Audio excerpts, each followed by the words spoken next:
ആകാശവാണി.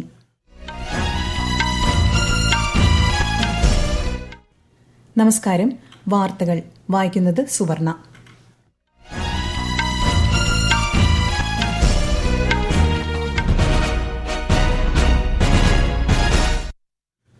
പ്രധാന വാർത്തകൾ. തൊഴിൽ മേഖലയുമായി ബന്ധപ്പെട്ട ബജറ്റാനന്തര വെബിനാറിൽ പ്രധാനമന്ത്രി നരേന്ദ്രമോദി ഇന്ന് പങ്കെടുക്കും. എല്ലാ ജില്ലകളിലും വനിതാ സൌഹൃദ മാതൃകാ ഗ്രാമപഞ്ചായത്തുകൾ സൃഷ്ടിക്കുന്നതിനുള്ള കേന്ദ്ര സർക്കാർ സംരംഭത്തിന് രാജ്യത്ത് തുടക്കം.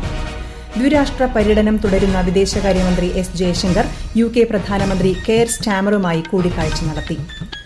ആശാവർക്കർമാർക്ക് കേന്ദ്ര സർക്കാരിൽ നിന്നും ഫണ്ട് ലഭിച്ചില്ലെന്ന സംസ്ഥാനത്തിന്റെ വാദം തെറ്റാണെന്ന് കേന്ദ്ര സഹമന്ത്രി ജോർജ് കുര്യൻ. ആറ്റുകാൽ പൊങ്കാല മഹോത്സവത്തിന് തിരുവനന്തപുരത്ത് കൊടിയേറി. ചാമ്പ്യൻസ് ട്രോഫി ക്രിക്കറ്റ് രണ്ടാം സെമിയിൽ ഇന്ന് ന്യൂസിലൻഡ് ദക്ഷിണാഫ്രിക്കയെ നേരിടും. വാർത്തകൾ വിശദമായി.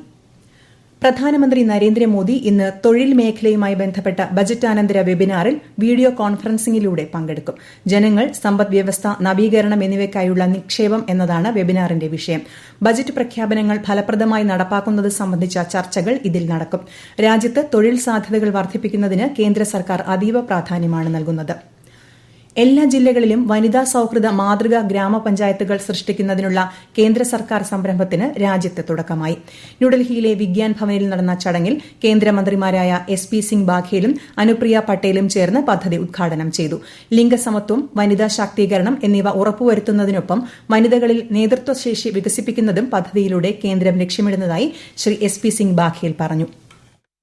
महिला लैंगिक समानता, आप में लीडरशिप क्वालिटी, महिला सशक्तिकरण, आप गुड गवर्नेंस करें, आदर्श पंचायत बनाएं, लोगों की सेवा करें.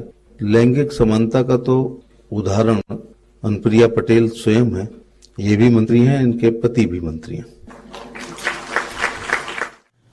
ഭരണനിർവഹണത്തിന്റെ അടിസ്ഥാന തലങ്ങളിൽ ലിംഗസമത്വം ഉറപ്പുവരുത്തുകയാണ് ദേശീയ വനിതാ ദിനാഘോഷങ്ങളുടെ ഭാഗമായി പഞ്ചായത്തി രാജ് മന്ത്രാലയം നടപ്പാക്കുന്ന സംരംഭത്തിലൂടെ ലക്ഷ്യമിടുന്നത്. വനിതാ സൌഹൃദ മാതൃകാ ഗ്രാമപഞ്ചായത്ത് ഡാഷ്ബോർഡ് പ്രകാശനവും ചടങ്ങിൽ നടന്നു. ദ്വിരാഷ്ട്ര പര്യടനം തുടരുന്ന വിദേശകാര്യമന്ത്രി എസ് ജയശങ്കർ UK പ്രധാനമന്ത്രി കെയർ സ്റ്റാമറുമായി കൂടിക്കാഴ്ച നടത്തി. ഇരു രാജ്യങ്ങളും തമ്മിലുള്ള ഉഭയകക്ഷി സാമ്പത്തിക സഹകരണം മുന്നോട്ട് കൊണ്ടുപോകുന്നതിനെക്കുറിച്ച് നേതാക്കൾ ചർച്ച ചെയ്തു. പ്രധാനമന്ത്രി നരേന്ദ്രമോദിയുടെ ആശംസകൾ UK പ്രധാനമന്ത്രിക്ക് കൈമാറിയതായും ശ്രീ ജയശങ്കർ സമൂഹമാധ്യമത്തിൽ കുറിച്ചു. യുക്രൈൻ സംഘർഷത്തെക്കുറിച്ചുള്ള കാഴ്ചപ്പാടും ഇരു നേതാക്കളും പങ്കുവച്ചു. UK വിദേശകാര്യ സെക്രട്ടറി ഡേവിഡ് ലാമിയുമായി ശ്രീ ജയശങ്കർ കൂടിക്കാഴ്ച നടത്തി. ജനങ്ങൾക്ക് താങ്ങാവുന്ന വിലയിൽ ഉയർന്ന നിലവാരമുള്ള മരുന്നുകൾ ലഭ്യമാക്കുക എന്നതാണ് ജൻ ഔഷധി കേന്ദ്രങ്ങളുടെ ലക്ഷ്യമെന്ന് നിതി ആയോഗ് അംഗം VK പോൾ. രാജ്യത്ത് നിലവിൽ 15,000-ഓളം ജൻ ഔഷധി കേന്ദ്രങ്ങളുണ്ടെന്നും 2027 ആകുമ്പോഴേക്കും ഇത് 25,000 ഉയർത്തുമെന്നും ജൻ ഔഷധി ദിവസവുമായി ബന്ധപ്പെട്ട് മാധ്യമങ്ങളോട് സംസാരിക്കവെ അദ്ദേഹം പറഞ്ഞു. ജൻ ഔഷധി കേന്ദ്രങ്ങളെക്കുറിച്ച് ജനങ്ങൾക്കിടയിൽ അവബോധം സൃഷ്ടിക്കുന്നതിന് കേന്ദ്ര സർക്കാർ ഊർജിത പ്രചാരണം നടത്തുന്നതായും ശ്രീ VK പോൾ വ്യക്തമാക്കി. प्रधानमंत्री की सोच है कि उच्च कोटि की दवाइयां अफोर्डेबल प्राइस पे उनको एक बड़े नेटवर्क के द्वारा लोगों के पास जाके प्राप्त किया जाए. 15,000 के लगभग ये जन औषधि केंद्र आज देश में बन गए हैं. 2027 तक इनकी संख्या 25,000 कर दी जाएगी. ഡൽഹി ഡിവിഷനിലെ 5 മുതിർന്ന ഉദ്യോഗസ്ഥരെ സ്ഥലം മാറ്റി റെയിൽവേ. മഹാകുംഭമേളയിൽ പങ്കെടുക്കാൻ ന്യൂഡൽഹി റെയിൽവേ സ്റ്റേഷനിലെത്തിയ തീർത്ഥാടകർക്ക് തിക്കിലും തിരക്കിലും ജീവൻ നഷ്ടമായ സംഭവത്തിന്റെ പശ്ചാത്തലത്തിലാണ് നടപടി. കഴിഞ്ഞ മാസം 15-നുണ്ടായ സംഭവത്തിൽ 18 യാത്രക്കാർക്ക് ജീവൻ നഷ്ടപ്പെടുകയും 15 പേർക്ക് പരിക്കേൽക്കുകയും ചെയ്തിരുന്നു. Delhi divisional railway manager, additional DRM ഉൾപ്പെടെയുള്ള ഉദ്യോഗസ്ഥരെയാണ് സ്ഥലം മാറ്റിയത്. പ്രധാനമന്ത്രി നരേന്ദ്രമോദി നാളെ ഉത്തരാഖണ്ഡ് സന്ദർശിക്കും. ഹർസിലിൽ നടക്കുന്ന ട്രക്ക്, ബൈക്ക് റാലികളുടെ ഫ്ളാഗ് ഓഫ് നിർവഹിക്കുന്ന പ്രധാനമന്ത്രി തുടർന്ന് ജനങ്ങളെ അഭിസംബോധന ചെയ്യും. മുഖ്വായിലെ ഗംഗാദേവി ആരാധനാലയത്തിലും അദ്ദേഹം ദർശനം നടത്തും. ഈ വാർത്തകൾ ആകാശവാണിയിൽ നിന്ന്. ആകാശവാണി വാർത്തകളും വാർത്താധിഷ്ഠിത പരിപാടികളും all India radio news Thiruvananthapuram YouTube ചാനലിലും all India radio news Thiruvananthapuram Facebook പേജിലും AR News_ തിരുവനന്തപുരം ഇൻസ്റ്റഗ്രാം അക്കൌണ്ടിലും AR News_TVM X ഹാൻഡിലും ലഭ്യമാണ്. ആറ്റുകാൽ പൊങ്കാല മഹോത്സവത്തിന് തുടക്കമായി. ദേവിയെ കാപ്പുകെട്ടി കുടിയിരുത്തിയതോടെയാണ് ചടങ്ങുകൾക്ക് തുടക്കമായത്. ഈ മാസം 13-നാണ് ലോകപ്രശസ്തമായ ആറ്റുകാൽ പൊങ്കാല. വിശദാംശങ്ങളുമായി ആകാശവാണി തിരുവനന്തപുരം ജില്ലാ പ്രതിനിധി രജു കോലിയക്കോട്. കാപ്പുകെട്ട് ചടങ്ങിന് ശേഷം തോറ്റംപാട്ട് ആരംഭിച്ചു. കലാപരിപാടികളുടെ ഉദ്ഘാടനം ചലച്ചിത്ര നടി നമിത പ്രമോദ് വൈകുന്നേരം നിർവഹിക്കും. മറ്റന്നാൾ രാത്രിയോടെ കുത്തിയോട്ട് വ്രതാരംഭത്തിന് തുടക്കമാകും. ഉത്സവ ദിവസങ്ങളിൽ പ്രസാദകൂട്ടുണ്ടായിരിക്കും. ഉത്സവത്തിന്റെ ആദ്യ ദിനം മുതൽ തന്നെ വൻ ഭക്തജന തിരക്കാണ് ആറ്റുകാൽ ക്ഷേത്രത്തിൽ അനുഭവപ്പെടുന്നത്. ഭക്തർക്കായി മികച്ച സൗകര്യങ്ങളും കനത്ത സുരക്ഷയുമാണ് ഒരുക്കിയിരിക്കുന്നത്. ഭക്തരുടെ തിക്കും തിരക്കും ഒഴിവാക്കാനായി ക്ഷേത്രത്തിൽ പ്രത്യേക ക്യൂവും സജ്ജമാക്കിയിട്ടുണ്ട്. മത്സ്യരംഗത്ത് കേരളം ഏറെ മുന്നിലാണെന്ന് കേന്ദ്ര സഹമന്ത്രി ജോർജ് കുര്യൻ. ആശാ വർക്കർമാർക്ക് കേന്ദ്ര സർക്കാരിൽ നിന്നും ഫണ്ട് ലഭിച്ചില്ലെന്ന സംസ്ഥാനത്തിന്റെ വാദം തെറ്റാണെന്ന് അദ്ദേഹം പാലക്കാട് മാധ്യമങ്ങളോട് പറഞ്ഞു. കേന്ദ്രം കണക്ക് വ്യക്തമാക്കിയിട്ടുണ്ടെന്നും ഇതിൽ ആശയക്കുഴപ്പമില്ലെന്നും മന്ത്രി വ്യക്തമാക്കി. കേന്ദ്ര ന്യൂനപക്ഷ കാര്യമന്ത്രി കിരൺ റിജിജു ഒരു ദിവസത്തെ സന്ദർശനത്തിനായി നാളെ സംസ്ഥാനത്തെത്തും. തിരുവനന്തപുരത്ത് പ്രധാനമന്ത്രി ജൻ വികാസ് കാര്യക്രം പരിപാടിയുടെ അവലോകന യോഗത്തിൽ കേന്ദ്രമന്ത്രി പങ്കെടുക്കും. ഝാർഖണ്ഡിൽ IED സ്ഫോടനത്തിൽ 3 CRPF ജവാന്മാർക്ക് ഗുരുതരമായി പരിക്കേറ്റു. വെസ്റ്റ് സിംഗ്ഭൂം ജില്ലയിലെ ബാലിബ വനമേഖലയിലാണ് സ്ഫോടനം നടന്നത്. രാജ്യവികസനത്തിന് സംഭാവന നൽകും വിധം സുസ്ഥിരവും കാര്യക്ഷമവുമായി കൽക്കരി മേഖലയെ വളർത്തിയെടുക്കുമെന്ന് കേന്ദ്ര സർക്കാർ. രാജ്യത്തെ കൽക്കരി ഖനികളിൽ നിന്നുള്ള നടപ്പ് സാമ്പത്തിക വർഷത്തിലെ മൊത്തം ഉൽപാദനം 167 ദശലക്ഷം ടണ്ണിന് മുകളിലാണെന്നും കേന്ദ്ര കൽക്കരി മന്ത്രാലയം അറിയിച്ചു. കൽക്കരി കയറ്റുമതിയിലും ഗണ്യമായ വർധനയുണ്ടായി. 2024-25 മൊത്തം കൽക്കരി കയറ്റുമതി 170 ദശലക്ഷം ടണ്ണിന് മുകളിലാണ്. മുൻവർഷം ഇത് 128 ദശലക്ഷം ടണ്ണായിരുന്നു. വൈദ്യുതി, ഉരുക്ക്, സിമന്റ് നിർമ്മാണ മേഖലകളിലേക്ക് തടസ്സരഹിത കൽക്കരി വിതരണം ഉറപ്പാക്കുന്നുണ്ടെന്നും മന്ത്രാലയം അറിയിച്ചു. വേവ്സ് 2025 ഉച്ചകോടിയുടെ ഭാഗമായി ഡ്രോൺ പൈലറ്റുമാർക്കും ചലച്ചിത്ര പ്രവർത്തകർക്കുമായി waves India a bird's eye view challenge എന്ന പേരിൽ പരിപാടി ആവിഷ്കരിച്ചു.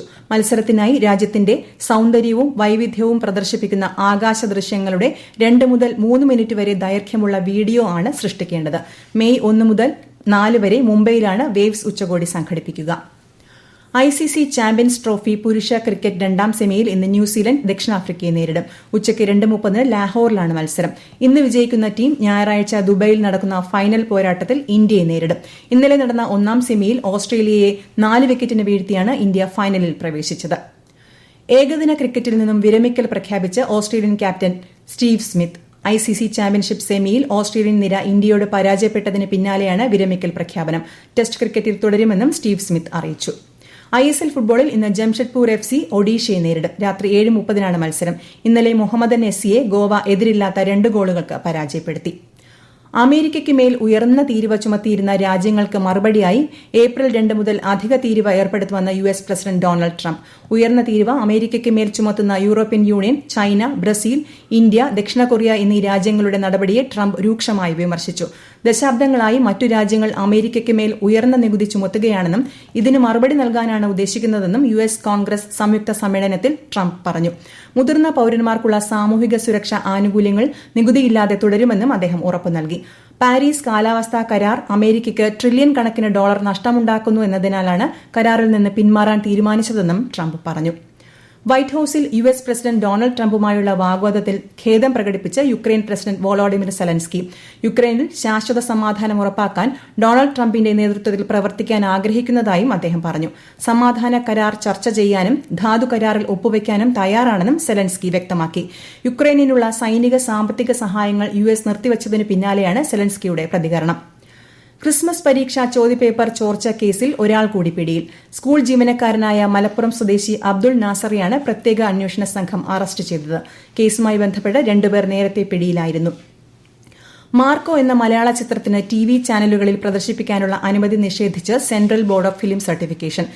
U അല്ലെങ്കിൽ UA കാറ്റഗറിയിലേക്ക് മാറ്റാൻ കഴിയാത്ത വിധം അക്രമ ദൃശ്യങ്ങൾ സിനിമയിലുണ്ടെന്നാണ് CBFC വിലയിരുത്തൽ.